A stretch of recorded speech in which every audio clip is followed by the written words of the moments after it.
La 4G Batelma vous présente Nivava. Vita Malagasy. Presto. Maman kokoa. Fitonjato ariary. Manolotra anao ny fampalalam-baovao.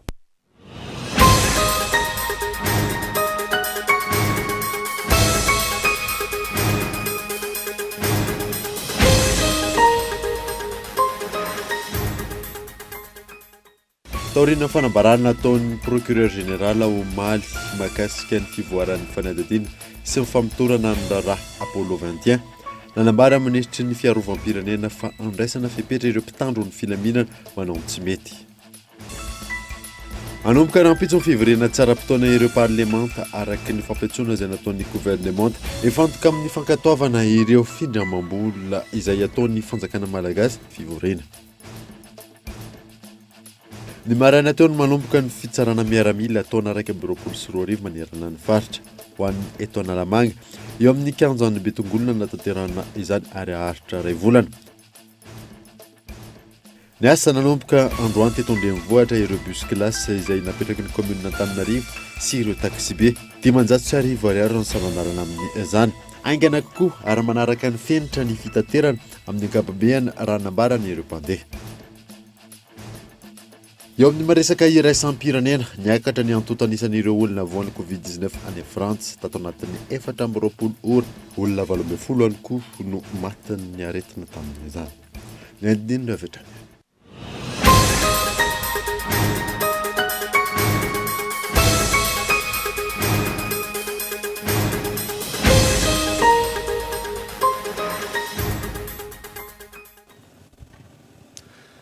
Tonga soa tanatin'ny fotoanan'ny fampalalam-baovao misaotra antsika amin'ny safidiny fahita lavitra akolo ary manotra ny araba tompoko lahy sy tompoko vavy avy hatrany dia hiditra amin'ireo andinindininy vaovao isika amin'ny ity alina ity dia taoriana ny fanambarana izay nataon'ny procureur général Omaly mahakasika ny fivoaran'ny fanadihadiana sy ny famotorana ny raharaha Apollo 21 nanambara minitry ny fiarovam-pirenena fa andraisana fepetra ireo mpitandro ny filaminana miopefy ny alarana efasa. Mivoatra ny toedrarà ary mitoetra ny fanehoan-kevitra sy ny fanameloana ilay fikasana ifofony ny filohan'ny Repoblikan'i Madagasikara sy ireo olom-panjakana ambony. Tsy misy fanavahana, rehefa manao ny tsy mety ireo miaramila dia andraisana fepetra hoy ny ministry ny fiarovam-pirenena androany manoloana ny fanambarana nataon'ny procureur général Omaly. Dia efa nanambara mazava Omaly fa misy ireo olona izay aiahina nanao an'izany asa ratsy fifona famonoana ny filoham-pirenena zany dia na miaramila izy ireo na sivily rehefa ratsy dia ratsy fa atsika tsy afaka miteny ninina kory zao satria mbola mpanaovana famotorana mpanao famotorana mbola misy ny fitsarana fa zay meloka dia meloka azo lazaina dia mbola anaty famotorana tsika zao tsika manome matoky ny fitsarana satria ny fitsarana no mamaritra ny rehetrarehetra dia miandry ny fitsarantsika. Rajaivina, olona 120 hatreto no voasambotra ary natao famotorana. Miisa 410 ihany koa ankilany ireo isan'ny olona natao aramaso na garde à vue. Mbola metoy ny fanadihadiana ary andrasana ny mety ho vokatra izany sy ny fivoarany ity toedrarà ity.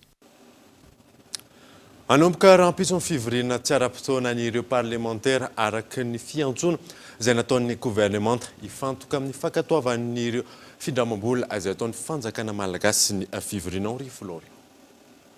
Araka ny fampiantsoan'ny gouvernemanta ireo fahefana mpanao lalàna eo anivon'ny antenimiera raha ampitso no anomboka ny fotoam-pivoriana tsara-potoana ho famalian'izy ireo ny antsony gouvernemanta izay mba hahafahana manome fankatoavana ara-dalàna ny fifanarahanm-piara-miasa vao ny soniavana sy ny fampiasana ny famatsim-bola na ny ratification de la convention mahakasika ilay fifanaovantsony fiara-miasa miisa 4 izay mitentina $700 faranteo no votoatiny ity fivoriana ity.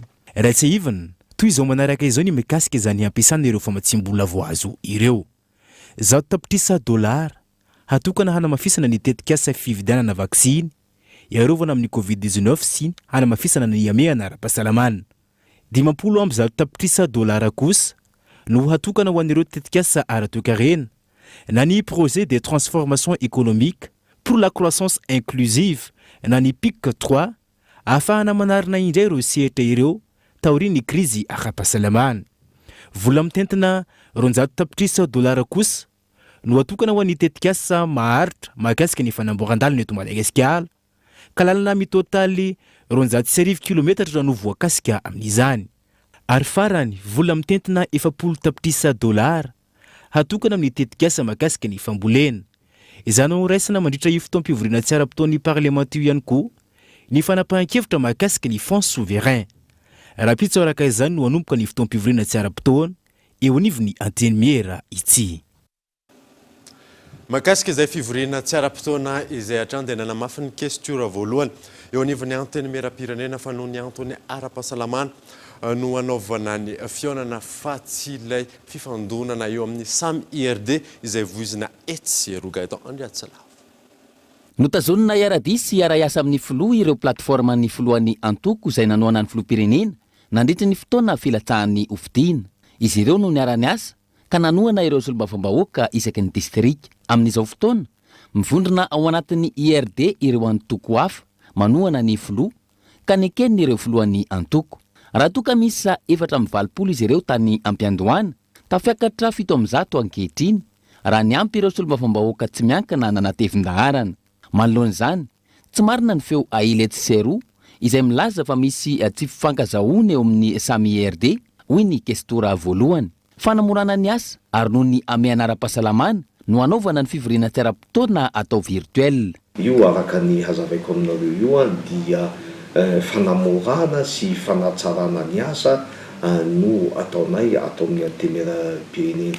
Tsika moa zany mbola hiditra amin'ny fivoriana ara-potoana amin'ny volana Aogosta ho avy zao dia io moa tsy maintsy ho présentiel io amin'izay fotoana zay sy raha ny condition sanitaire no mipermettre atsika dia tsy maintsy ho présentiel io fa za matoka ny solidarité ny groupe IRD fa tsy hiditra amin'izany fa no fanakorontanana ny fitondrana amin'izao fotoana zao zany. Tsy ireo manoana ny filoha sy manankiara-dia aminy ampandrosan'ny Madagasikara raha ny fanazavany hatrany no hiteraka korontana sy disadisa hafa indray amin'izao vanim-potoana lalaovan'ny firenena izao. Tsika zao miaina amin'izao fotoana zao ny resaka fanonganam-panjakana amin'ny tentative d'assassinat ny filoham-pirenena ty izay mampikorontana ny eto amin'ny firenena ny IRD izay manoana ny filoham-pirenena koa tsy hanapitsotsaka zao situation efa misy zao fa ny famohana ny filoham-pirenena tokony atao havita ny mandany somatsara. Fankatoavana ireo findramam-bola nataon'ny fanjakana malagasy no ny antsonan'ny fivoriana tsy ara-potoana iny anivon'ny Antenimihera Roatonta. Ny fanomezana ireo Antenimihera alalana ampiasain'ny fahefana mpanatanteraka io vola io no andrasana mandritra io fivoriana tsy ara-potoana io. Mijany eny Tsimbazaza eny ihany tsika efa mikisaka kely eo amin'ny parka Tsimbazaza dia tsy mahenika ny fandaniana ao amin'ny parka intsony ny vola miditra amin'ny alalan'ny mpitsidika. Zara faniditra ny volany taona 2024 sy ny fiandohana ity taona 2024 ity. Amin'izao fotoana izao kosa dia miverina tsikelikely ireo mpitsidika miantarandriana eo. Amin'ny 3 atoandro zao eto Tsimbazaza naandro alatsinainy aza miamtombo tsikelikely ny tonga mitsidika ny parika ankehitriny izan'izany ireto raim-pianakaviany reto. Izy mo any amin'ny sisina Majunga dia mba mitondrantondra zazakely mijery zava-misy aty amin'ny Tsimbazaza biby aty Madagasikara zany. Sady manao vacances ny zavatra karakaraina kely taty. Biby lava, voay, le biby le amin'ny film ireny zany tena mijery an'ireny. Zay telo mianaka ihany koa. Tamin'ny roa teo zany tonga tato dia sao tsy haiko hoe amin'ny firy fa efa jerijery dia mandeha. Vakasa vita fanadinana ny ankizy dia entina mitsangatsangana koa. Maromaro ihany zay.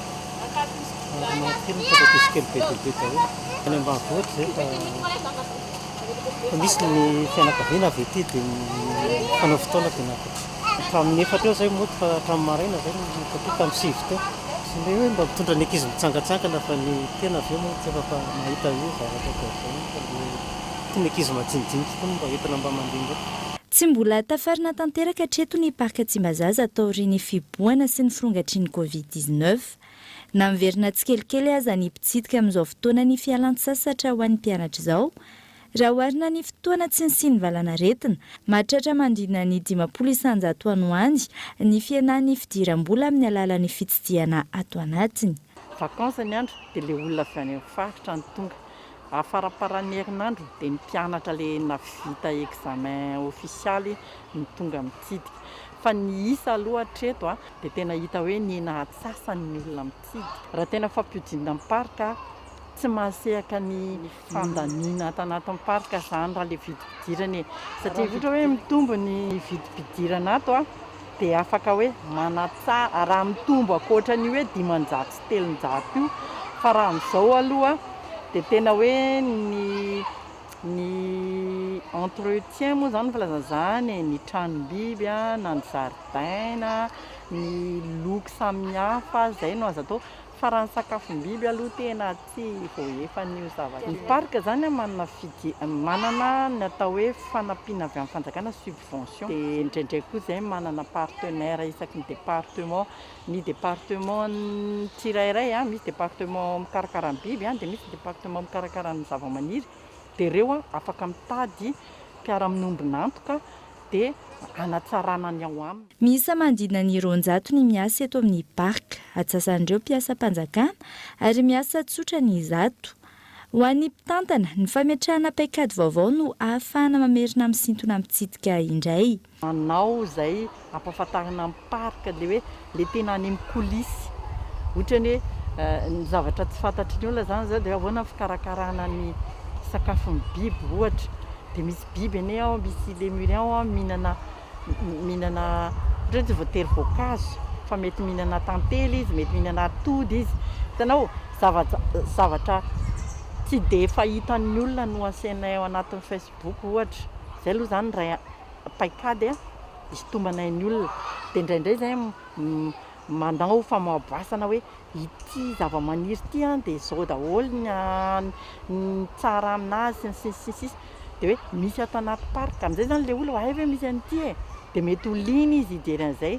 Raha ny antontanisa azo miisa 7,374 alina sy 5 hetsy ny mpitsidika ny parka ny taona 2024, 7,707 amin'ireo teratany vahiny, 7,704 alina sy 5 hetsy ny taona 2024, 7,707 tamin'ireo mpitsidika ireo teratany vahiny. Ny ena mahery ny 10,100 io isy io ny taona 2024 ary lasa 7,705 sy 2 hetsy no nitsidika izany ary 8,505 tamin'ireo teratany vahiny. Ireo avy amin'ny sekoly tsy miankina no betsaka indrindra amin'ireo tonga mitsidika ety an-toerana. Manaraka azy kosa ireo avy amin'ny sekoly mpanjakana sy ny fikambanana samihafa. Araka ny hitantsika tao anatin'ny lohatenim-baovao teo dia ny maraina teo no nanomboka ny fitsarana miaramila taona 2024 manerana ny faritra ho an'ny eto Analamanga. Eo amin'ny kianjan'ny Betongolo no anatanterahana izany izay aharitra ray volana.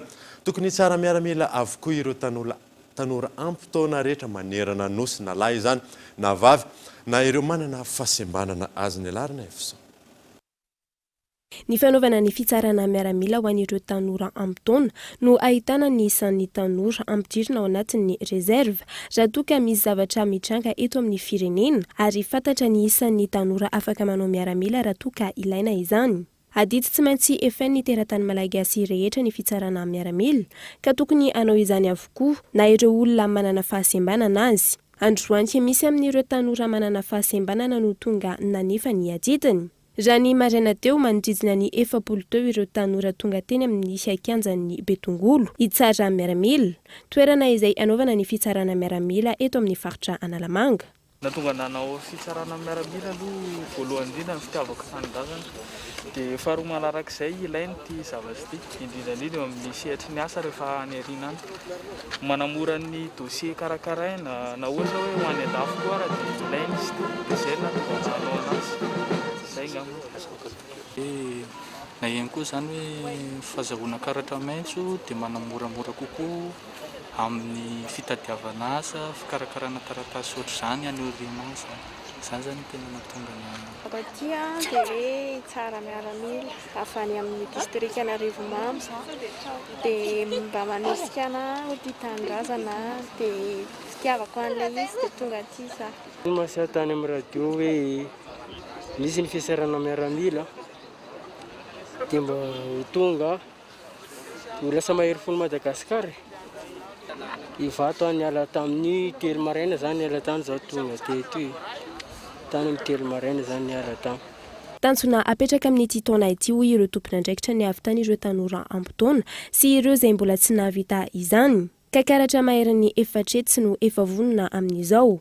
Ny fiatreno ny fitsarana miaramila hoa dia didy tsy volana na ordonnance izy amin'ny teny frantsay no manery ny zatovolahy sy zatovavy hiatsika ny fitsarana miaramila amadity sy andraikitra amin'ny tsy maintsy ataony amin'ny tany sy ny fanjakana sy ny firenena sy ny vahoaka malagasy. Zay io.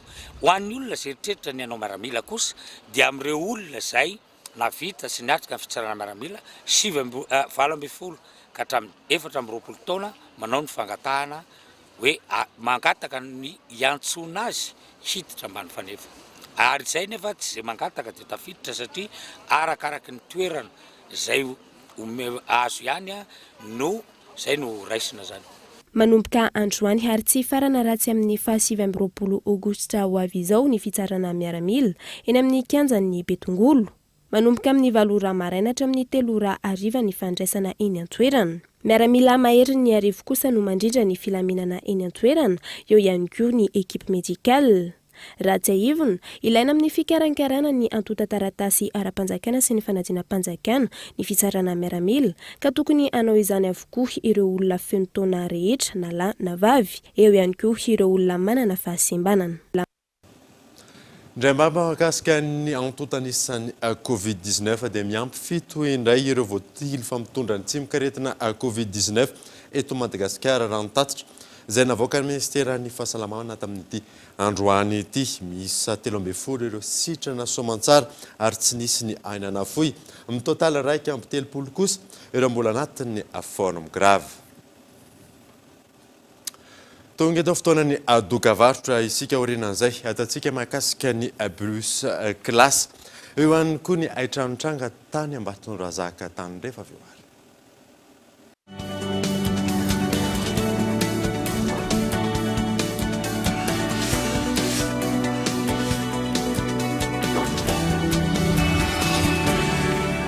Facebook, yeah! Facebook plus! Hello, Facebook plus! Alla voro mandritron-droa herinandro en 2 giga. Yeah! Ankafizo ane! Tsindrio ny dièse 322 étoile 68 dièse. Vidiny 2,000 ariary fotsiny.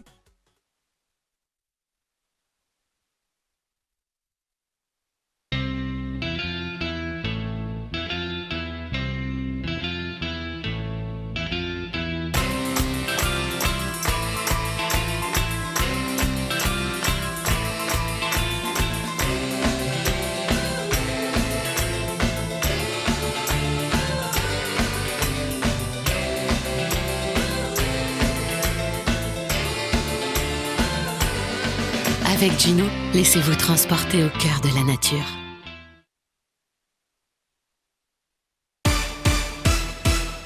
Maman Lisa! C'est l'heure! Maman Lisa! Merci Maman Lisa! Resto! Misota na watan Maman Lisa fantenga tsara. Resto! Tangatin tongo maro china mitakaza. Resto! Naeza na weza na waliano misakafu. Resto! Maneran Madagaskara matukiazi. Resto! Tambula sasa. Resto! Nanaola supu. Resto! Nasam tanura. Resto! Ula makafi. Resto! Chimpit sananga nulu la sasa na ulbe. Resto! Ato vivilu masala imusara no komisi. Resto! Tiako, tiano, kuatika. Resto! Patuma laza tenga tsara tialako. Resto! Vita Malagas. Resto! Maman kukua. Fitinjato ariary.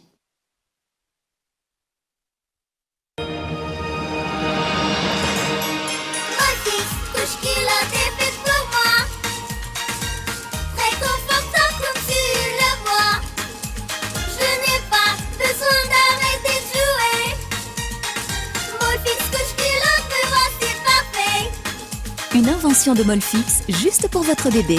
Les couches culottes Molfix sont dotées de la technologie d'élasticité pour s'adapter au corps de votre enfant. Les nouvelles couches culottes Molfix, une invention des bébés pour les bébés.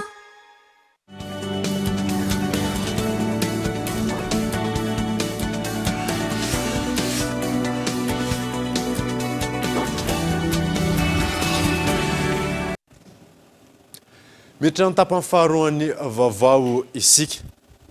Ny asa nanomboka androany teto andrenivohitra ireo bus classe izay napetraky ny commune Antananarivo sy ireo taxi be. Dimanjato sy arivo ariary ny sarandalana amin'ny Zana Abraham raha ny amanana. Andeha bus classe manara-penitra dimanjato sy arivo fe misy wifi afaka miconnecta tsara. Tamin'ny sivora maraina nanomboka ny asan'ny bus classe ho an'ny zotra 015 izay mampitohy ny mandro seza 67 hektara teto andrenivohitra. Fiara fitateram-bahoaka vaovao izay manaraka ny fentry ny fitaterana no volavolainy teo anivon'ny commune Antananarivo sy ireo mpitatitra taxi be. Miavaka ary tsy mitovy amin'ny fiara fitateram-bahoaka mahazatra ny bus classe raha nambaran'ireo nanaovana ny fanadihadiana. Misy 17 ireo toerana ho an'ny mpandeha hita ao anatiny malalaka ary aingana raha ampitaina amin'ny fiara fitateram-bahoaka mahazatra ny fijanonana eny amin'ny fiantsonana. Ankoatra izay, misy ihany koa ny connexion wifi ho an'ireo mpandeha. Mamaika kely sady ireo dia andeha taxi dia aloha mandeha bus classe. Tsy tenitranony ela izy aloha. Ny frais ihany koa ny avaka dimanjato sy arivo. Madio tsara, espacieux, no misy wifi, no sady malaky. Nareo hoe zany nampiasa wifi ta sa tsy tena? Nampiasa wifi. Dia milama tsara izy. Mandeha tsara ka, mandeha tsara. Izao teo Tsimbazaza zao nandeha, mandrapatonga taty zay fefakadiny dia tonga. Raha bus davanandro zao raha zay trajet zay eo amin'ny adiny iray latsaka eo zay. Ny bus classe mihitsy zay dia mba tiana ho hitan'ny olona hoe mba afaka kokoa mandeha aminy sady milamo, vetivety. Ka io ohatra ny fiainana andavanandro ihany. Ohatra ny hoe raha maika ianao zany dia ohatra ny hoe mandeha taxi indraindray dia nefa efa misy le bus classe dia mba hafahafa kokoa, haingakaingana kokoa. Tsy mahita le bus classe dia mba te hijery izy dia mandeha maromaro zao nefa nandeha bus classe zay nandeha dia mahafinaritra ato anatiny afa-po mihitsy zay. Ato misy connexion tsinona. Tamin'ny sivy izay nanomboka dia hatramin'ny valo sasany ihany. Nisy ny laminasa vaovao napetraka ho an'ireo bus classe raha ny fanazavana. Dimanjato sy arivo ariary kosa ny sarandalana amin'ity fiara fitateram-bahoaka ity ary tsy misy ny sarandalana tapa-dalana. Na eo azy izany, misy hatrany ireo fiara fitateram-bahoaka mahazatra. Teny izany correcta foana, pataloha mainty, lobaka fotsy. Ny ankamaroany mahita an'ilay sary amin'ilay bus fotsiny hoe bus classe fa tsy fantany izany ilay zavatra hoe inona avy ny frais. Hoe misy inona ao anatiny dia manazava kely aty bus classe ato misy connexion dimanjato sy arivo ny frais mba fantatriny dia mandeha ny olona. Ny are zany tsotsiny nahazatra taloha teo ohatra hoe nisy are dinganina zao. Izao miala 67 dia tsy mijanona zay raha tsy aty Andavamamba ohatra izany. Miova amin'ilay mahazatra zany. Na olona telo ary ny ao zao dia mandeha foana ny bus dia mijanona izy manala dia mampiakatra dia to dia lasa. Izy aloha tsy misy hoe concurrence fa io moa safidiny tsirairay io. Ohatra hoe misy olona zao samy miala eto andeha ho any mandry ho any 67 izy na anosy dia safidy hoe zany dia dimanjato na zany dia dimanjato sy arivo. Rehefa maka olona izy na manala olona tsy maintsy ao anaty are tsara. Tsy maintsy respectena ny 40 km/h. Rova tsy manaja an'izay fepetra zay misy ireo contrôleur, misy koa ireo olona avy amin'ny CUA tonga dia manasazy mampiditra ny tômôbila forera avy hatrany rova tsy manaraka an'izay fepetra zay. Nanamafiny teo anivon'ny coopérative fa itony famodirana ireo bus classe anatin'ny zotra-pitaterana. Tsy aivina, coopérative misy telo nanomboka nampiasan'ny bus classe teto andrenivohitra tamin'ity anio ity, isan'izany ny 192, ny 194 ary ny 015. Izay makasika ny fanahitana fiakaran'ny vidiny arina fandrehatra ankehitriny araka ny fanadihadiana natao tsy mandeha ny tsenan'ireo mpivarotra ary voatery mampiasa kitay sy taimbako na ireo mpanjifa nambidina Ravelo Orson. Efa tsy misy intsony ny vidina arina fandrehatra amin'ny 200 ka hatramin'ny 300 ariary. Ho an'ireo mpivarotra antsinjarany mitazona amin'ny vidiny ho 500 ariary ny iray fatra. Sahirana ireo mpanjifa ka voatery izy ireo mampiasa zavatra hafa hampihenana ny vola mivoaka ao an-tokantrano. Dia kitay natao zany rehefa ty any, tembako na natao amin'ny any, natao amin'ny daba dia iny totoana. Satria anao zany raha manana 2 arivo raha vidanana saribao 5 000 dia vary dia tsisy loaka zany tsisy ninina. Le 200 300 zany tsy mahazo tsony. Satria fividananay 200 300 zao izy fiakaran'izao zany. Miteraka fahaty antoka ho an'ireo mpivarotra amin'ny antsinjara ny fivarotana tamin'ny vidiny teo aloha noho ny fiakarany any amin'ny fotony. Io ihany koa ny fiakarany avroeny ny volaloha hikarakarana izy ireo ny taratasy hoentina amarotana ary na fandrehatra. Lafo le izy hitanao mametraka amin'le azoatanay sy le ronja tonga dia hita hoe mifahatiatoka be satria le fahatiatoka zany saribao efa ny afatratrany apotony mahitsy le izy fa tsy dia hoe hatramin'ny mpivarotra saribao ihany. Dia plus zany raha ray hetsy ny akatrany amin'ny telo hetsy any amin'ny ohatra hoe ray tapitrisa miakatra telo tapitrisa ny resaka taratasy. Dia tena tsisy lalana hidiran'le saribao tsony zany fa mety ho tapina ihany io mifarany raha zao fandeha. Mahatratratra any amin'ny 4,4 ariary ny iray gony raha ny fanazavan'ireo mpivarotra hatrany ho an'ireo izay maka entana any ambanivohitra ary 4 sy iray hetsy kosa ny iray sarety. Rehefa miresaka arina fandrehatra motsika dia misy fandraisany ihany eo amin'ny resaka tontolo iainana ka mahakasika izay tontolo iainana izay dia azo tamin'ny 5 hektara isaky ny faritra avy amin'ny ministeran'ny tontolo iainana ny tily eto Madagasikara anatanterahana tetikasa famokarana zanakazo sy fambolekazo modelika eto Andriatsylava. Miompana amin'ny fanabeazana sy ny fanentanana ireo mpiarabelona ny andraikitry ny tily ary tafiditra anatin'izany ny fiarovana sy ny fikajiana ny tontolo iainana. Araka izany, nisy nisonify fanaraha-piaramiasa teo amin'ny tily sy ny ministeran'ny tontolo iainana izay aharitra 10 taona ho an'ny tetikasa fambolekazo sy fametrahana tanin-janakazo. Omena tany 5 hektara isaky ny faritra ny tily ahafana manatanteraka izany. Tsy maintsy atomboka amin'ny fanofanana ireo tompon'andraikitra isaky ny faritra ny fanatanterahana ny tetikasa hoy ny eo anivon'ny tily. Tsy maintsy omena fanofanana sahaza azy aloha ny tompon'andraikitra rehetra. Rehefa mahazo fanofanana ny tompon'andraikitra rehetra dia manao ny sensibilisation amin'izay dia mijery fotony mitrandraka hoe aiza misy tanàna na toerana ahafahana manatanteraka n'ilay fiaramiasa. Fa satria tsy sarotra amin'ity reto Madagasikara ny fiaramiasa araka ny tenin'ny rahampitministra teo tena mifanakaiky raha miresaka tontolo iainana isika na ny fampandrosoana ny fandrosoana dia tsy misaraka amin'ity reto Madagasikara zany. Dia izay dia mbola kely le ankizy beazana dia efa ampianarinay ho tiany tontolo iainana hiaro ny zava-maniry manitra biby zany hoe tena mifanaraka amin'ny soatavina iainana sokoto raha teo le izy. Ny ministera no hanome toana ara-teknika azy ireo amin'ny fambolenana zanakazo. Ahetika avokoa araka izany ny ratsamangaiky rehetra ahafana manatratra ny tanjona.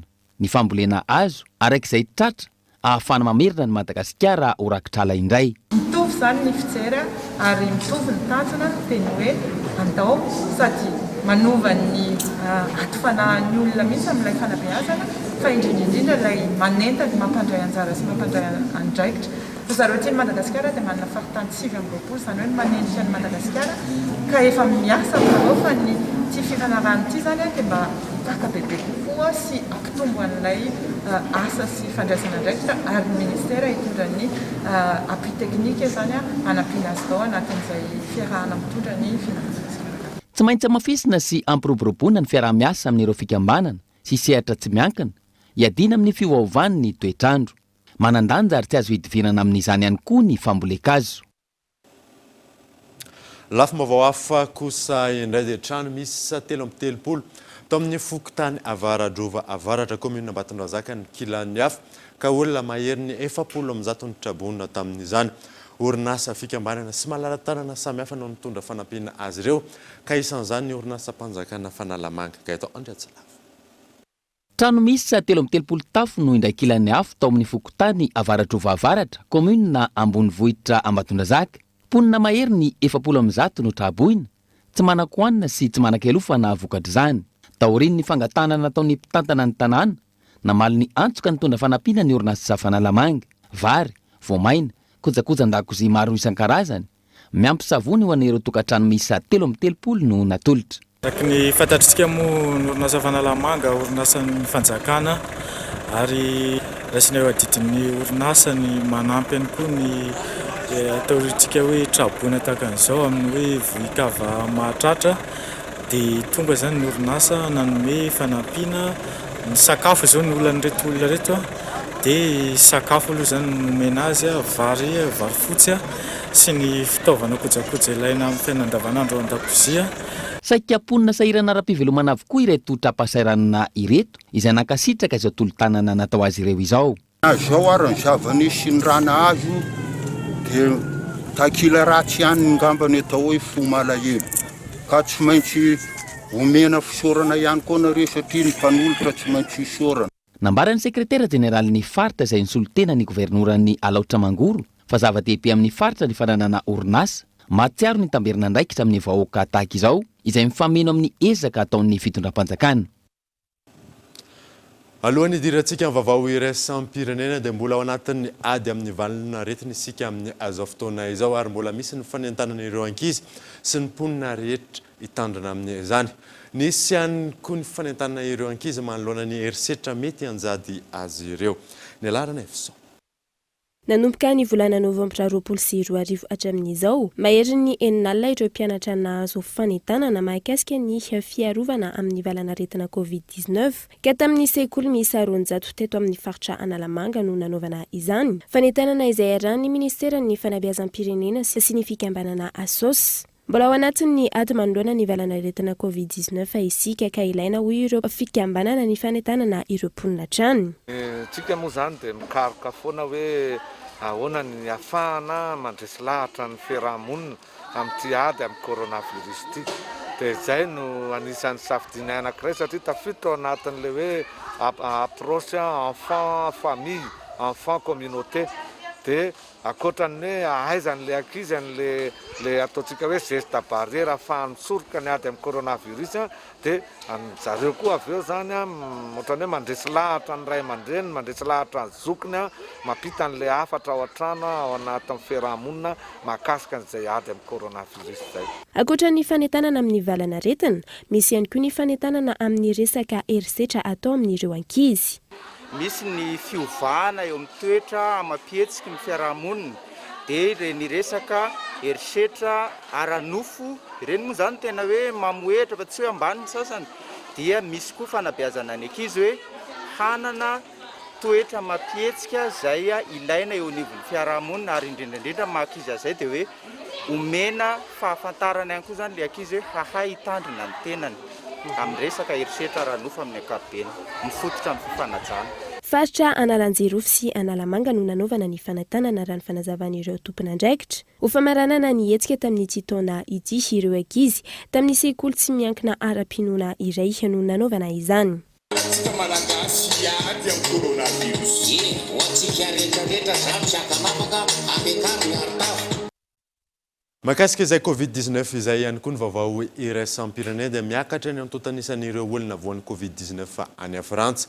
Tato anatin'ny 420 ora olona 12 ihany koa no matin'ny valina retina fanadina. Nitombo afolo eny ny isan'ireo olona niditra hopitaly vokatry ny COVID-19 ny Frantsa. Mivoatra amin'ny ratsy ny fiatrehan'ny Frantsa ny 4e vague. Tranga vao marina fa mitondra ny COVID-19 miisa 24 amin'ny mponina miisa 2 hetsy. Fitombony tranga vao marina izay eo amin'ny 170 isanjato eo ao anatin'ny herinandro. Raha ny fanazavan'ny mpitsabo mihamaro indray ny olona maty ny COVID-19 ao Frantsa ary tsy misy afa-tsy ny fanaovam-bakisiry irery ihany no vahaolana. Na eo aza ny fiparian'ny valina retina any an-toerana mitoy ihany koa ny fanaovam-bakisiny. Miditra nitsehatra amin'ny fanatanterahana izany ihany koa ny mpamonjy voina. Maro amin'ireo Frantsay izay mahita ny fitombony trangana COVID-19 indray no tsy nisalasala intsony nananton'ireo toeram-panaovam-bakisiny any an-toerana. Raha ny antontanisa olona 12 indray no maty ny COVID-19 any Frantsa tao anatin'ny 420 ora izay mampitombo ny isan'ny olona maty ho 770 hatramin'ny fiandohan'ny valana retina. 705 alina kosa no any amin'ny hopitaly. Hatramin'ny fiandohan'ny fanaovam-bakisiny 370 isanjato ny Frantsay no efa vita vakisiny dose voalohany fanefitry ny COVID-19. 250 isanjato kosa no efa nahavita manontolo ny vakisiny dose miisa 2. Dia izay mamarina vaovao tamin'ity androany ity ankasiahana nanaraka izany soava tsara daholo tompoko.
malagasy resto Maman Kokoa fitonjato ariary vous a présenté ny vavao. La 4G by Telma vous a présenté ny vavao.